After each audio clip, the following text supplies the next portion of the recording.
El concepto de soldado de asalto parecía, en los primeros años de la guerra, casi romántico. Jóvenes entrenados para ser los primeros en atravesar las líneas enemigas, equipados con armas ligeras y una valentía que rozaba la locura. Sin embargo, detrás de esa imagen heroica se escondía una verdad mucho más oscura. Las probabilidades de sobrevivir eran casi nulas. En muchos casos, 9 de cada 10 no regresaban a sus filas. Esta no era una exageración, sino el resultado inevitable de una táctica que priorizaba romper la defensa enemiga a cualquier precio, incluso al de vidas humanas que se consideraban reemplazables. Los soldados de asalto nacieron en la Primera Guerra Mundial, cuando los alemanes desarrollaron unidades especializadas llamadas Sturmtruppen. Su objetivo era moverse rápido, infiltrarse en las trincheras enemigas y causar caos antes de que el adversario pudiera reaccionar. La idea era innovadora, pero el costo humano ya entonces era devastador. Estas tácticas se perfeccionaron y extendieron, y cuando llegó la Segunda Guerra Mundial, tanto alemanes como soviéticos y aliados comprendieron que necesitaban fuerzas de choque que abrieran paso a las divisiones regulares.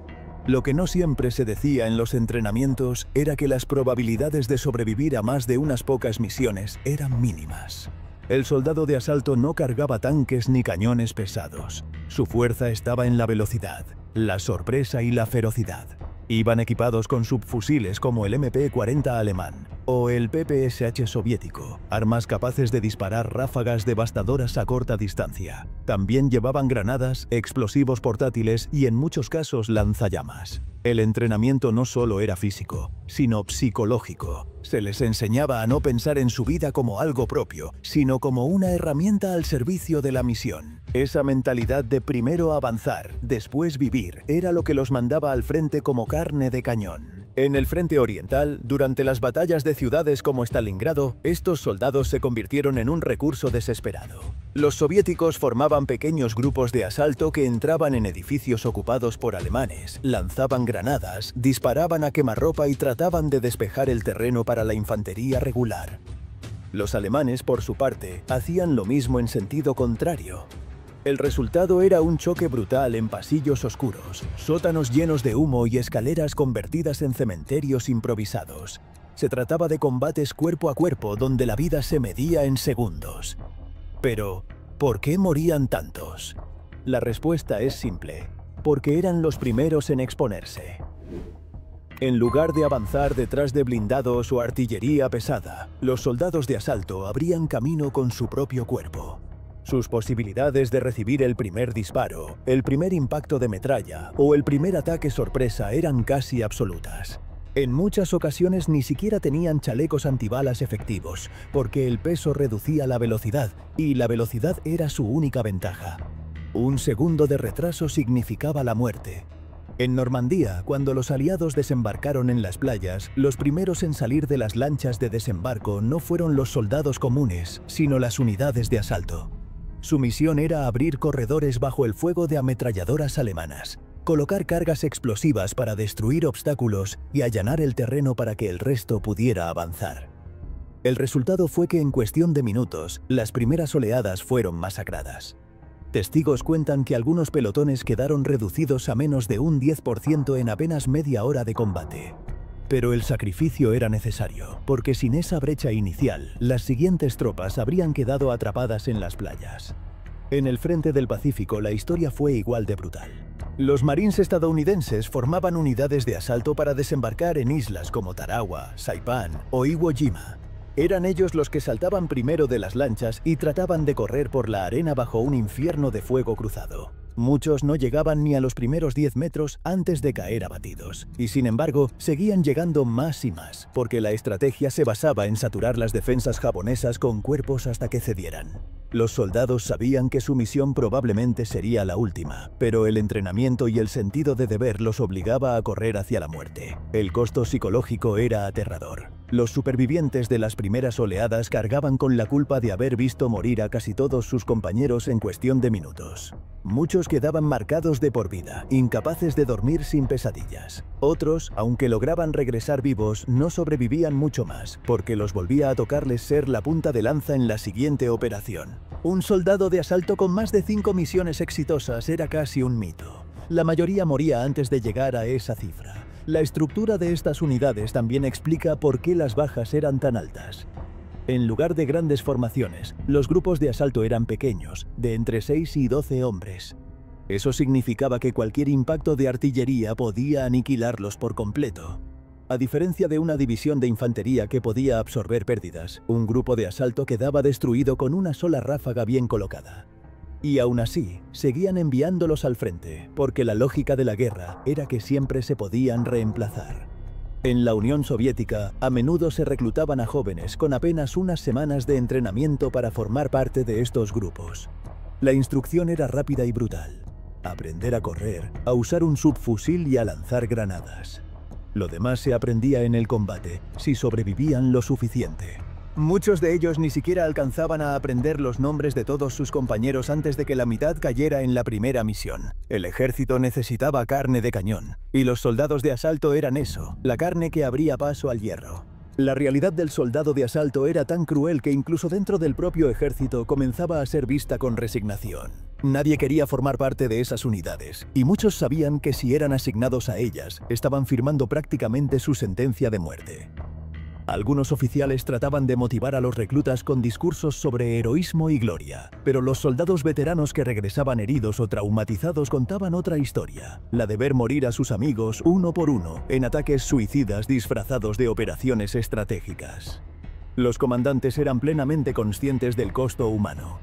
Sin embargo, la lógica de la guerra era clara. Siempre era mejor perder a un pequeño grupo de hombres que detener el avance completo de un ejército. El sacrificio de unas decenas de soldados de asalto podía abrir el camino para que miles cruzaran una línea enemiga. En el frío cálculo militar, la vida de cada soldado de asalto valía lo que lograra con su muerte. Y lo más terrible era que esas muertes eran tan frecuentes que ya formaban parte del plan. Las condiciones en las que combatían eran extremas. Estos soldados no solo tenían que enfrentarse a ametralladoras y artillería, sino también a entornos diseñados para exterminarlos. En el frente occidental, los alemanes fortificaron búnkers, trincheras y nidos de ametralladoras en cada colina. En Normandía, por ejemplo, los soldados de asalto aliados debían correr directamente hacia posiciones elevadas donde los alemanes tenían visión completa de las playas. Era un terreno diseñado para maximizar las bajas, y ellos eran los primeros en caer. En el frente oriental, los soviéticos enviaban a sus grupos de asalto a despejar edificios con enemigos atrincherados en cada piso. Cada puerta podía ocultar un francotirador, cada esquina un lanzagranadas. La vida de un soldado se reducía a segundos de incertidumbre. Algunos testimonios cuentan que muchos encendían cigarrillos antes de entrar a un edificio, sabiendo que probablemente nunca lo terminarían. Esa era su forma silenciosa de despedirse de la vida. En el Pacífico, los marines tenían que asaltar cuevas fortificadas, donde los japoneses esperaban con la ventaja de la defensa. Los soldados de asalto lanzaban granadas, entraban con lanzallamas y trataban de eliminar a los enemigos en combates cuerpo a cuerpo. En muchos casos, los japoneses preferían morir antes que rendirse, lo que significaba que los enfrentamientos eran hasta el último aliento. La tasa de bajas en esas misiones era tan alta que algunos pelotones quedaban reducidos a la mitad en cuestión de minutos. Pero había otro factor que aumentaba la mortalidad: la falta de experiencia.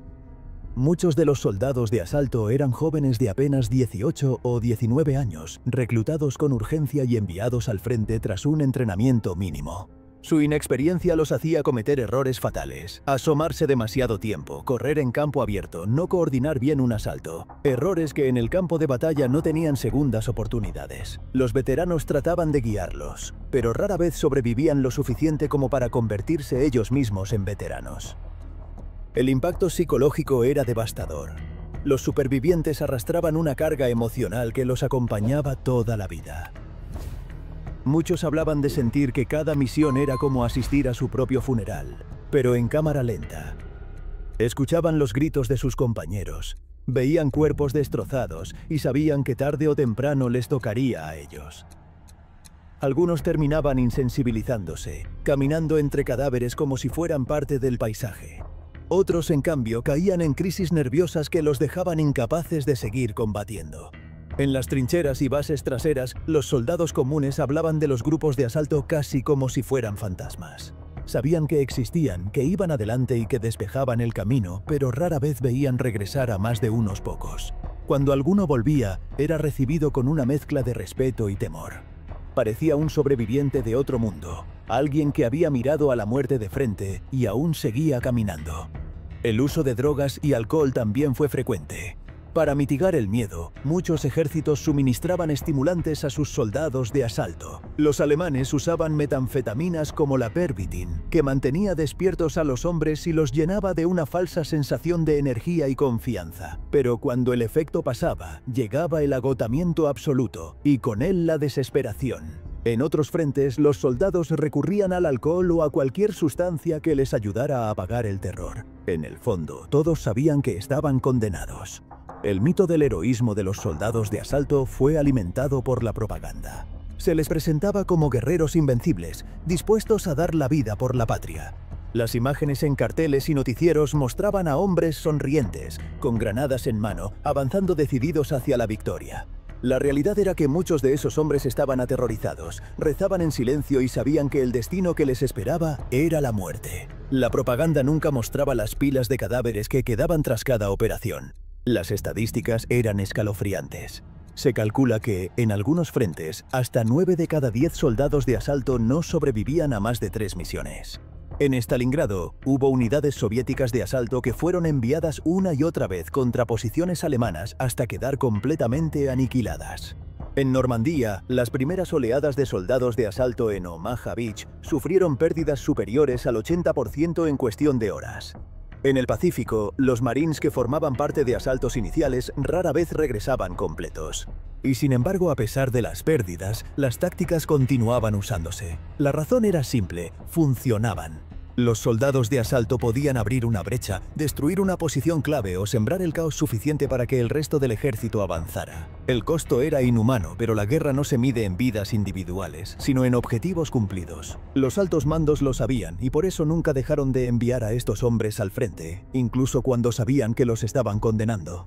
El soldado de asalto se convirtió, en cierto sentido, en el sacrificio necesario para que los ejércitos pudieran moverse. Eran la punta de la lanza, el filo que cortaba el muro enemigo. Y como todo filo, se desgastaba rápidamente y se rompía. Los reemplazos eran constantes y los ejércitos siempre encontraban jóvenes dispuestos o forzados a ocupar ese lugar. La máquina de guerra no se detenía por la vida de un individuo, y mucho menos por la de un soldado de asalto. En ese infierno de balas, humo y sangre, algunos lograban hazañas que parecían imposibles. Hubo casos documentados de soldados de asalto que lograron despejar posiciones enteras ellos solos, sobreviviendo a situaciones que parecían sacadas de una película. Esos hombres se convertían en leyendas, condecorados y utilizados como ejemplos de valor. Pero lo que no se contaba era que por cada héroe que sobrevivía, decenas de compañeros habían muerto en la misma operación. El precio de la gloria era un cementerio lleno de nombres olvidados. El mayor misterio para muchos historiadores no es cómo murieron tantos soldados de asalto, sino cómo algunos lograron sobrevivir. Entre las historias de destrucción total, también existían relatos de pura suerte, instinto o resistencia sobrehumana.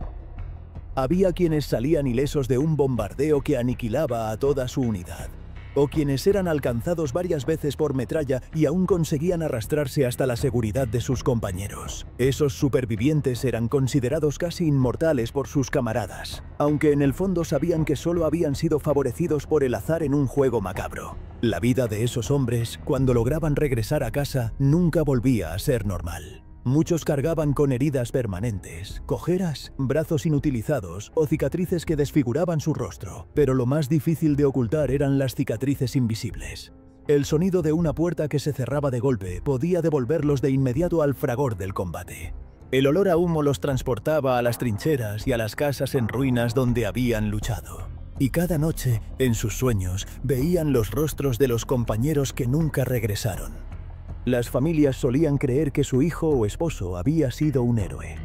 Y lo eran, en un sentido trágico. Pero rara vez los supervivientes hablaban de lo que habían hecho o visto. Preferían guardar silencio antes que revivir la tortura mental. Muchos se aislaban, incapaces de reintegrarse a la sociedad. Algunos se refugiaban en el alcohol, otros en trabajos solitarios donde nadie les preguntara por su pasado. En las calles parecían ciudadanos corrientes, pero en su interior seguían atrapados en un combate eterno. Los gobiernos, por su parte, preferían recordar a los soldados de asalto como mártires de la patria. Sus nombres aparecían en monumentos y sus fotos eran utilizadas en ceremonias con discursos solemnes. Lo que rara vez se mencionaba era la frialdad con la que habían sido enviados a la muerte. Las órdenes eran claras: avanzar, atacar, abrir el camino. Si caían en el intento, serían reemplazados. En la jerarquía militar, el individuo desaparecía detrás de la estrategia y el sacrificio se justificaba como parte del deber. En algunos ejércitos hubo intentos de mejorar la supervivencia de estos hombres. Se crearon tácticas de apoyo con artillería coordinada. Se desarrollaron lanzallamas para despejar posiciones sin arriesgar tanto a los soldados. Y se diseñaron vehículos blindados para acercarlos al frente. Sin embargo, en la práctica, nada eliminaba la brutalidad del asalto directo. Podía haber más cobertura o más tecnología, pero tarde o temprano el soldado de asalto debía exponerse a los disparos. Y en ese momento, la probabilidad de sobrevivir seguía siendo mínima. Una característica común en estos hombres era la velocidad. Sabían que su única oportunidad estaba en moverse lo más rápido posible, aprovechar cualquier segundo en el que el enemigo recargara o desviara la atención. El tiempo era su enemigo y su aliado. Un retraso de unos pocos segundos podía significar la muerte, mientras que un impulso de valentía en el instante justo podía salvarlos. Esa dependencia del tiempo hacía que cada movimiento estuviera cargado de adrenalina y desesperación. En el imaginario popular, los soldados de asalto fueron vistos como guerreros sobrehumanos. Sin embargo, al escuchar sus testimonios, queda claro que la mayoría no se sentía así. Eran hombres comunes, con miedo, con dudas, que simplemente obedecían órdenes porque sabían que no hacerlo significaba ser fusilados o ser enviados igualmente al frente como castigo. El heroísmo muchas veces era una máscara que ocultaba la verdad. Estaban atrapados entre la muerte segura en el campo de batalla y la condena segura por desobediencia. El porcentaje de bajas en estas unidades fue tan alto que en algunas ocasiones resultaba más probable ganar la lotería que sobrevivir a un ciclo completo de operaciones. En batallas como la de Kursk, las divisiones de asalto soviéticas eran prácticamente devoradas en cuestión de días. En Monte Cassino, los aliados lanzaron oleadas de ataques frontales contra posiciones alemanas, y las unidades de asalto quedaron reducidas a un puñado de sobrevivientes. En Iwo Jima, la mortandad entre los marines de las primeras líneas fue tan grande que hubo compañías enteras que perdieron casi a todos sus hombres. El contraste entre la vida y la muerte era brutal. Un instante podía separar al que caía destrozado por una granada del que lograba refugiarse tras un muro. Esa delgada línea generaba en los supervivientes un sentimiento de culpa insoportable. Muchos se preguntaban por qué ellos habían vivido mientras sus amigos morían. Esa culpa los perseguía incluso más que las heridas físicas, porque no había forma de justificar la suerte en una carnicería tan indiscriminada. Con el paso del tiempo, los ejércitos modernos fueron aprendiendo de estas experiencias. Hoy en día, aunque todavía existen unidades que cumplen funciones similares, como fuerzas especiales encargadas de abrir caminos o destruir posiciones clave, la tecnología ha reemplazado gran parte del sacrificio humano. Los drones, los ataques de precisión y la artillería inteligente cumplen ahora el rol que antes era encomendado a jóvenes enviados al matadero. Sin embargo, el recuerdo de los soldados de asalto sigue siendo una advertencia de lo que la guerra puede exigir. La historia nos enseña que los grandes avances militares suelen estar manchados por la sangre de los más sacrificados. Los soldados de asalto fueron, en cierto modo, las cobayas de la guerra moderna. Con su muerte, demostraron qué tácticas funcionaban y cuáles no. Cada ataque fallido, cada oleada destruida, sirvió para que los comandantes ajustaran sus estrategias. Es un precio incalculable, porque detrás de cada lección aprendida hubo cientos de vidas truncadas. Pero más allá de la estrategia, lo que queda es la dimensión humana. Eran jóvenes que tal vez soñaban con regresar a casa, con volver a ver a sus familias, con tener un futuro. Y en cambio, fueron arrojados a misiones donde las probabilidades de regresar eran casi nulas. Su memoria no puede reducirse solo a números o estadísticas. Detrás de cada porcentaje estaba un rostro, un nombre, una historia interrumpida por la violencia. El 90% de mortalidad entre los soldados de asalto es una cifra que resulta difícil de comprender. Es casi imposible imaginar una profesión en la que 9 de cada 10 personas mueran en cuestión de días. Y sin embargo, eso fue exactamente lo que ocurrió. Eran conscientes de que caminaban hacia la muerte y aún así lo hacían. Algunos por obediencia, otros por miedo y unos pocos por convicción. Pero al final, todos compartían el mismo destino: ser consumidos por la máquina de guerra. Hoy, cuando se visita un cementerio militar, es probable que muchas de esas tumbas pertenezcan a soldados de asalto. No siempre se distingue quiénes fueron, porque la mayoría quedaron enterrados entre la multitud anónima de víctimas de la guerra. Pero si se mira con detenimiento, se puede comprender que esos jóvenes fueron los primeros en correr hacia el peligro, los primeros en caer, y los que con su sacrificio permitieron que otros siguieran avanzando. La lección que dejan no es solo militar, sino profundamente humana. Nos recuerda hasta dónde puede llegar la brutalidad de la guerra y cómo el valor y el sacrificio pueden ser utilizados de la manera más cruel. Los soldados de asalto no eligieron su destino, pero su entrega quedó grabada en la historia como una advertencia. La guerra siempre cobra su precio más alto en los que están en primera línea. El silencio de sus voces, apagadas demasiado pronto, aún resuena como un eco en los campos donde cayeron. La tierra que pisaron está impregnada de su sangre, y la memoria de su sufrimiento debería servir para evitar que la historia vuelva a repetirse. Porque cada vez que un ejército considera aceptable perder al 90% de sus hombres para lograr un objetivo, lo que realmente se pierde es la humanidad.